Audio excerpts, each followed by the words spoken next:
The Flint water crisis continues to poison many in an endless saga. 15.3 million children continue to cry out in anguish, begging for their survival. Miles away, the well-nourished are so entitled. While the rich struggle to find offshore banks to avoid from taxes.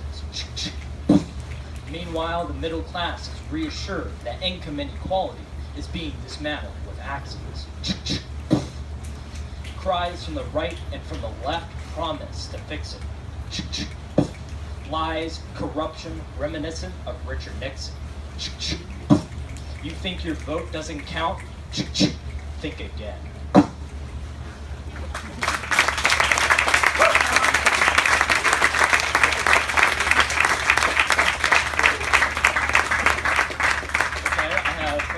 One more, and it's called the Great Wall of Trump, so bear with me.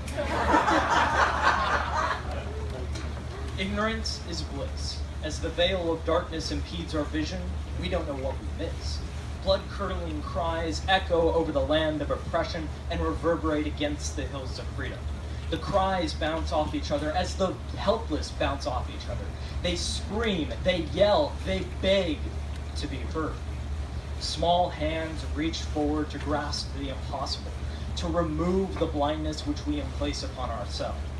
Suddenly, a crack of thunder booms through the cloudless sky. A small hand falls from the crowd, finding its stomach, quickly becoming slick with wet blood. We are afraid. Stuck in a perpetual cycle of self-blindness, we fear anything which threatens to rip off our tinted glasses and expose us to the harsh light. The light of which its power is 1,000,000 times stronger than the sun. A power which threatens our fragile state of mind, in which we delude ourselves to the illusion of safety and comfort. We scurry to fix any tear in the thin fabric that shields us from the outside world. We fear what's on the other side of that veil of ignorance. We fear the unknown. We fear change. Our stability cannot be threatened. Our TV shows cannot be interrupted. Our Snapchats must not be censored. Our attention spans must be distracted consistently and constantly, or else we might care. But we cannot care.